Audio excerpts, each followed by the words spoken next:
दोस्तों,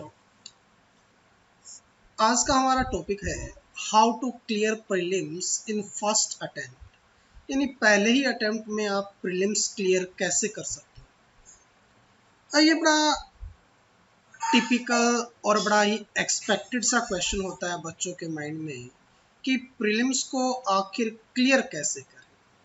तो इसके लिए मैं आपको कुछ टिप्स देने वाला हूँ, बड़े ध्यान से सुनना, आपके लिए बड़ी यूजफुल रहेंगे।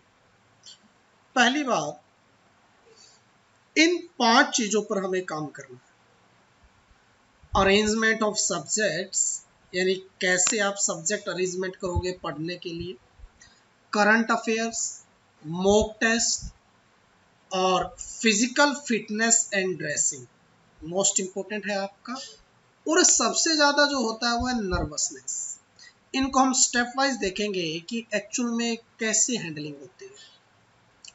तो पहली बात की जाए अरेंजमेंट ऑफ सब्जेक्ट्स की, कैसे पढ़ना है, क्या क्या पढ़ना है। अब देखो, आप 2 तरीके से स्टार्ट कर सकते हो इनको, चाहे आप नीचे से स्टार्ट करो या दूसरे से या पहले से। तो अगर आपने हिस्ट्री स्टार्ट किया सबसे पहले, तो हिस्ट्री में वही एंशिएंट, मिडाइवल, मॉडर्न, वो इसका पैटर्न सेम रहेगा।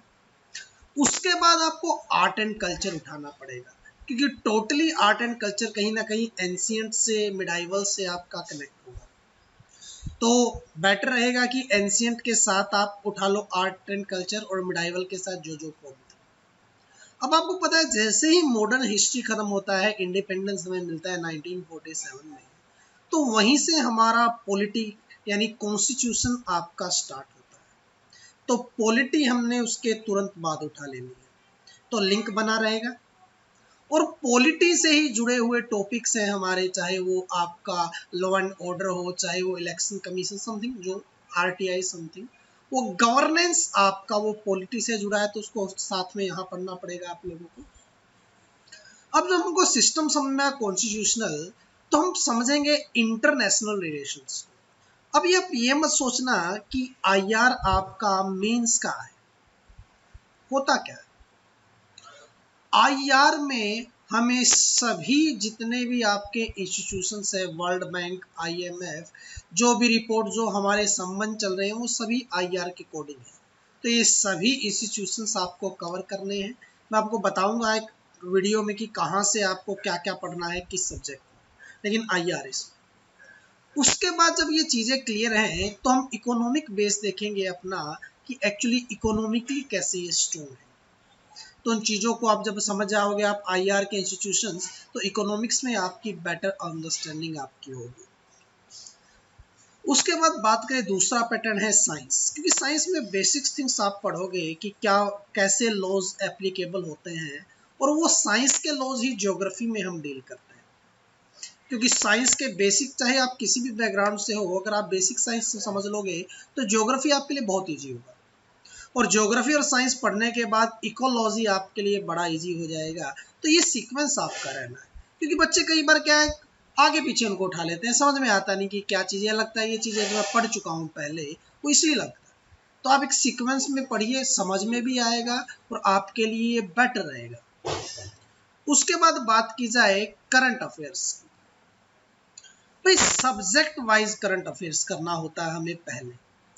देखो, आपने ईयरली कोई भी करंट अफेयर मैगजीन आप लेते हो, तो आपने देखा होता है कि जैसे मेनली इकोनॉमिक्स और इकोलॉजी और आपका पॉलिटी में आपका जो चेंजेज होते हैं, आईआर भी ऐसा ही है, तो उनके बारे में बात करेंगे सब्जेक्ट वाइज।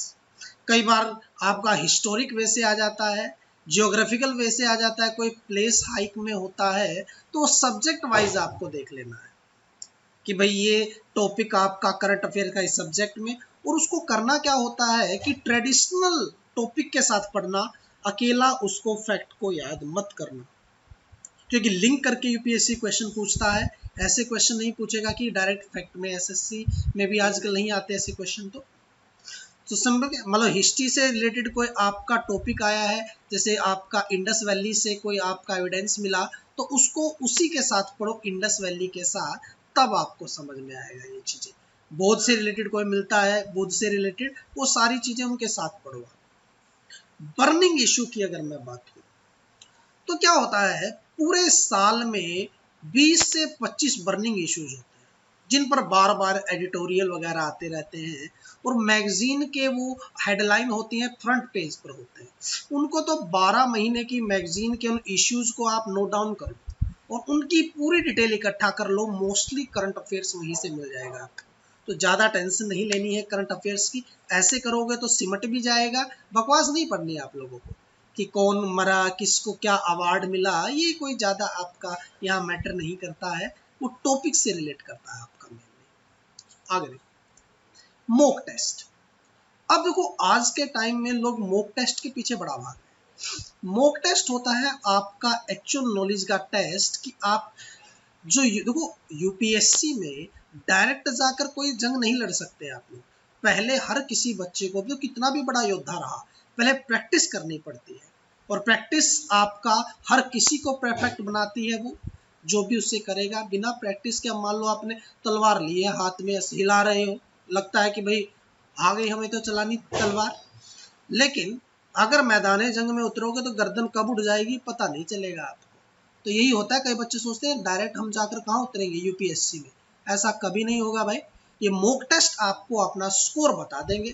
मॉक टेस्ट किसी भी इंस्टीट्यूट का लो भाई, किसी भी ऑनलाइन का लो, किसी का भी ले सकते हो आप लोग।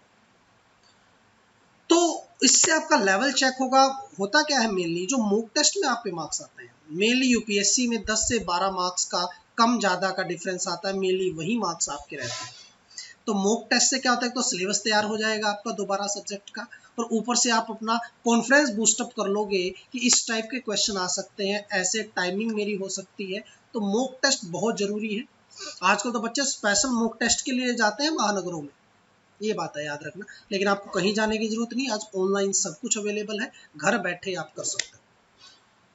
अब सबसे बड़ी बात है ये फिजिकल फिटनेस एंड ड्रेसिंग। आपने लक सुना होगा, लक। लक यूपीएससी में कुछ नहीं होता, केवल यही होता है जिस दिन पेपर हो आप बीमार ना हो जाओ, आपकी टांग ना टूट जाए, आप पेपर ही ना देने पाओ, ये होता है लक, और कुछ नहीं होता। तो इससे आपको क्या करना है, देखो पहली बात तो क्या होता है, आपको अगर 1-2 दिन पहले तबीयत खराब लगे या महीना पहले, तो आपको एंटीबायोटिक्स तुरंत स्टार्ट कर देनी है अपनी, या कुछ हेल्दी डाइटिंग का बाहर का मत खाना है, खाना 1 महीने पहले पूरा पूरा आपका सादगी से आपका लाइफस्टाइल जियो। सुबह उठकर एक्सरसाइज वगैरह करो या टहलने ही चले जाओ कुछ देर के लिए, तो उससे क्या होगा आप लोगों का कि आप लोग बीमार नहीं पड़ोगे, और हेल्दी आपकी हैबिट्स फूड की आप लोगों को स्वस्थ रखेगी। तो ये फिजिकल बड़ा, क्योंकि अगर सुना होगा ना, मन चंगा तो कठौती में गंगा, या हेल्थ इज वेल्थ। तो भाई हेल्थ ही नहीं रहेगी तो ना तो पढ़ पाओगे, ना कोई ध्यान रहेगा आप लोगों का। तो इसका बड़ा याद रखना है, फिजिकल फिटनेस बड़ी जरूरी है एक स्टूडेंट के लिए। कई बार बच्चा पेपर से 10-12 दिन पहले ही आपका खत्म हो जाता है, वो पेपर बीमार में बुखार में देने जा रहा है, तो उसका कुछ नहीं होगा।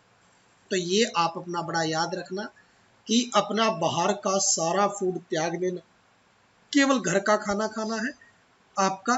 टाइम से उठो, टाइम से जगो, ये हैबिट डाल लो। थोड़ा बहुत योगा कर सको तो वो करो। और जिस दिन आपका पेपर हो उस दिन अपनी ड्रेस बड़ी कंफर्टेबल हो, क्योंकि अक्सर गर्मी होती है उस टाइम जब पेपर आपका हो रहा होता है, तो बिल्कुल ढीले ढाले कपड़े पहन कर जाने हैं। जूते भी ऐसे हों कि निकाल पाओ, या मैं तो कहता हूँ आपका चप्पल सैंडल्स जो भी आपको अच्छा लगे वो डाल जाओ, क्योंकि क्या होना वहाँ अनकंफर्टेबल अगर थोड़े से भी हो गए ना, तो 2-4 क्वेश्चन तो अनकंफर्ट में चले जाएंगे आप लोगों को। कंफर्टेबल रहना है आपको, तो ड्रेस का ध्यान रखो, ये स्किन टाइट वगैरह मत पहन जाना कुछ भी वहां पर, तो कंफर्टेबल आपकी ड्रेसिंग। उसके बाद जो सबसे लास्ट पॉइंट है नर्वसनेस। बच्चे कहते हैं कभी पेपर नहीं दिया इतना लाइफ में इतना बड़ा, तो नर्वस हो जाते हैं 2-4 दिन पहले, या फिर जिस दिन जो आपका टाइम आता है उस दिन जब एग्जाम है अगले दिन, बच्चों को नींद ही नहीं आती, कईयों की तो 5-7 दिन पहले उठ गए। तो उससे क्या होगा, माइंड, मैं देखो माइंड आपका एक मोबाइल की तरह काम करता है। अच्छा सोओगे तो अच्छे से रिचार्ज होगा, अगर अच्छे से नहीं सोओगे तो रिचार्ज नहीं होगा, और चार्ज नहीं हुआ तो वो अच्छा परफॉर्म नहीं कर पाएगा, आपका स्लीपिंग मोड में चला जाएगा। तो कहने का मीनिंग ये है कि अगर आप अच्छी नींद ले रहे हो तो समझ लो आपका माइंड 100% वर्क करेगा। और वहां पर देखो मैं बताता हूँ होता क्या है, बच्चा तो नर्वस हो जाता है क्योंकि मॉक टेस्ट मान लो कभी दिए नहीं, पहला एग्जाम है तो उसे पता ही नहीं चलेगा क्या हो रहा है उसके साथ। और होगा क्या कि बच्चा जाकर जो क्वेश्चन आते हैं वो भी गलत कराएगा और आकर देखेगा अरे ये तो मुझे आता था, या वहां याद नहीं आएगा। इसका मतलब आपकी नींद पूरी नहीं है, आप नर्वस हो, कई क्वेश्चन आपके माइंड से उड़ गए, बाद में पता चला ये तो आते थे या आते हुए गलत कराया, तो समझ लो वो नर्वसनेस है आपका। तो इस पर बड़ा ध्यान से काम करना है। पहली बात तो नर्वसनेस मॉक टेस्ट से दूर हो जाएगी, दूसरा अच्छी नींद ले रहे हो आप लोग, उससे दूर हो जाएगी। उस रात सोना बड़ा जरूरी है जिस रात आपका एग्जाम हो। अक्सर नींद कम आती है बच्चों को उस दिन, सुबह 4 बजे उठ जाएंगे, 9 बजे पेपर होगा, 4 बजे उठे हैं तो समझ लो 5 घंटे में कितना फर्स्टेड हो जाता है बच्चा। उसके बाद जब आप वहां पहुंचते हो तो मेनली संडे होता है, वहां पीने के लिए पानी भी अवेलेबल नहीं होगा आपके लिए कई बार, तो आप अपनी बोतल घर से लेकर चलो। साथ में क्या रखना, आप एक बोतल में जूस या ग्लूकोज डालकर रखना। बीच बीच में आपका माइंड अगर गर्म नर्वस हो तो साथ में पीते रहना, उससे आपका माइंड एक्टिवेट रहेगा, आप लोगों को ज्यादा क्वेश्चन आप अटेम्प्ट कर पाओगे, हड़बड़ी नहीं होगी आपके माइंड में। तो ये कुछ आप टिप्स अगर लोगे तो आपके ज्यादा चांसेस रहेंगे आपके प्रीलिम्स क्लियर करने के। अब आप बोलोगे जी ये तो हम कर लेंगे लेकिन हमारा तो मूड ही नहीं बनता पढ़ने का।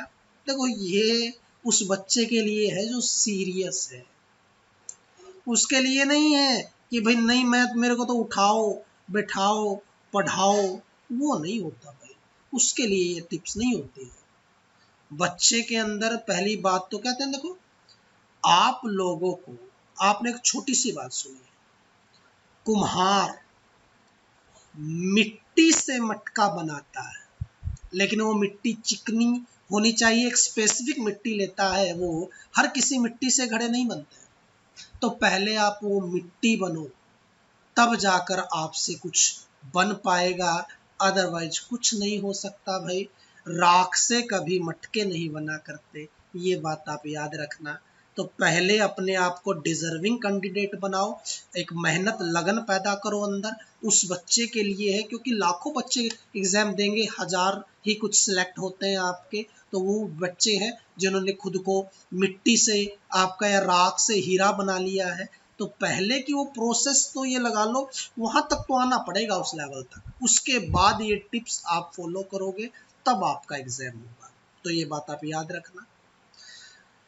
तो ये कुछ टिप्स थी आपके लिए। Thank you.